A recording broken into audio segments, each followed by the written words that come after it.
Welcome, everybody, to Trail Tales. This is Tom Funk, your host. Thanks for joining me today for another episode of Million Steps, which is my travel narrative of hiking across the Michigan's Upper Peninsula back in 1998, trying to find as much of the North Country Trail and hike it as much as possible and as much as I could find. We are now in Marquette County, which is named after Father Jacques Marquette. And Father Jacques Marquette was, of course, a Roman Catholic priest who was a humanitarian and a saver of souls. And the county is named after him, and it happens to be the Michigan's largest county, which is actually larger than the state of Rhode Island. Today is August the 5th, 1998. I'm starting in Van Riper State Park, and I'm going to end on a road walk at the intersection of M28 Business Loop and M28 itself in West Ishpeming. I'm going to do 14.9 miles today for a trip total of 212.4. No bugs to speak of, high of 80, low of 60, and it's a cloudy day today, and yeah, it's another road walk. Wildness is a civilization other than our own. Henry David Thoreau. Again, waking up bright and early is an easy thing to do when you are with Sean Miller. I feel guilty not getting out of bed when he does, so the shame gets me up. After dark last night, a small family camped next to us, filling the once vacant site. The father, about 35, brown hair, glasses, bright-eyed and bushy-tailed, is walking into our campsite to pay a visit. "Who's backpacking?" he says, with the chirpness only 10 cups of coffee would give someone. "He is," says Sean, pointing at me. "Really? Where?" I respond, "North Country Trail to St. Ignace," I say, fidgeting with my new toy, a bell sent to me by my dear friend Sylvia. Hopefully it will take care of the bears, but obviously it does not work on humans. We just came back from visiting the Yellowstone Glacier. I really envy what you're doing. I have the wife and the kids. We don't backpack, but we do pull over and bushwhack and hike trails. Mildly interested, we listen as we fiddle with our stuff. I'm not a big fan of crowds. You probably don't see too many folks on the trail, do you? We mostly wait on the entrance road to get in, and after sitting for 2 hours, we got out, made our own adventure by bushwhacking into the park, and he says with a chuckle. My kind of family. Yeah, when you go to national parks, especially the busy ones in the summertime, you spend a lot of time on pavement. These guys, I admire what they're doing by getting out of the car and bushwhacking. Today's adventure will lead me to West Ishpeming on the western outskirts of Marquette. Sean and I arranged to meet at the M28 and Business 28 intersection, which is about 15 miles from Van Riper. Time for me to meditate. Walking into the town of Champion, I see where they proudly claim home to the world's largest draft horse pulling contest. A severely dilapidated sign welcomes the cautious visitor. The sign, well, it probably hasn't been changed since 1972. Really.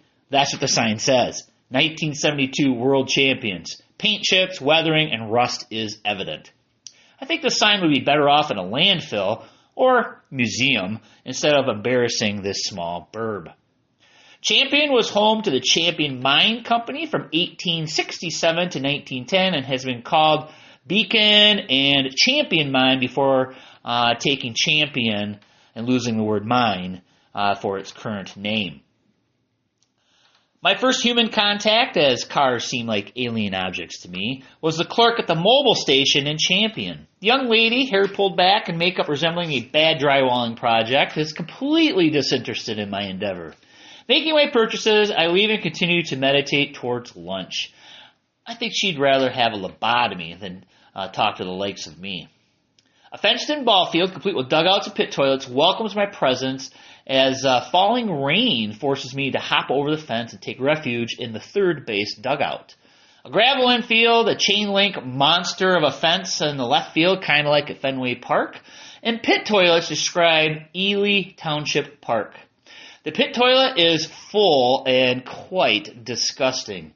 A pleasurable accent is that the toilet seat, well, it's made of cardboard wrapped in duct tape. Those imaginative youpers. Therefore, I lighten myself in the bushes. Between the sites of Humboldt and Clarksburg, there are also quite a few of other named places around here. Wabick, Barren Mine, Snowville, Diorite, and Clowry are the ones within 5 miles of me right now. If I had to guess, they probably were mining towns. Humboldt is so named because of its proximity to the Humboldt Range, a section of the Huron Mountains. Wabick is the Chippewa word for any mineralized foundation. The name diorite is for the geological description of a type of igneous rock. Clowry, well, it's after one of the first families establishing a homestead in the area. Again, these were mining towns. Now they're all ghost towns. Covered in graffiti, I do not feel guilty about leaving my mark in the dugout. Tango Foxtrot was here. North Country Trail, 1998.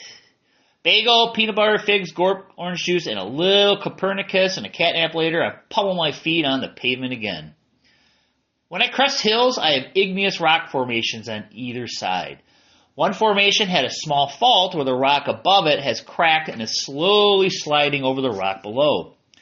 I read about this in my Geology of Michigan textbook. I even took a photo. Click. Sean ardently flags me down about 3 miles before my final destination.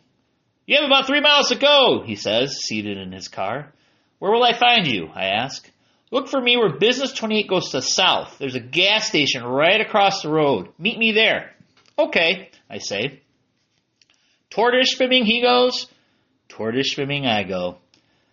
An unbending east wind along the skyscraping but skeletal clouds coming in from the west could be the harbinger of bad weather. Cresting yet another hill, looking down on humanity, I see pavement everywhere. The 2-lane state highway widens to 4 lanes with the complementary stores and gas stations.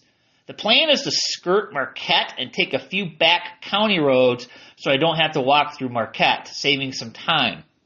Walking downhill the sidewalk. Ha! Look, a sidewalk. Oh my gosh. Haven't seen one of those since, Rousseau.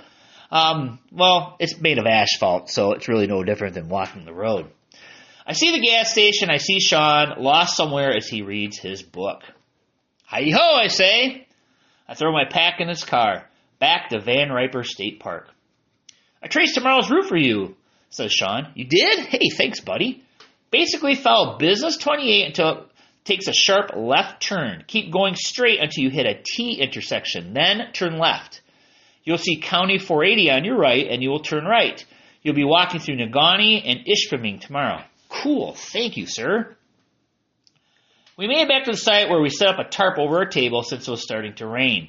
Paul and Barb come over and stay even later than the last night and are even more intoxicated as well. Today, they apparently rented a canoe and went out onto Lake Michigamme. They started to swim, but they did not realize that the canoe had blown down the lake. I would have let it go and not returned except my smokes and brewer in it, says Paul. What a drunk.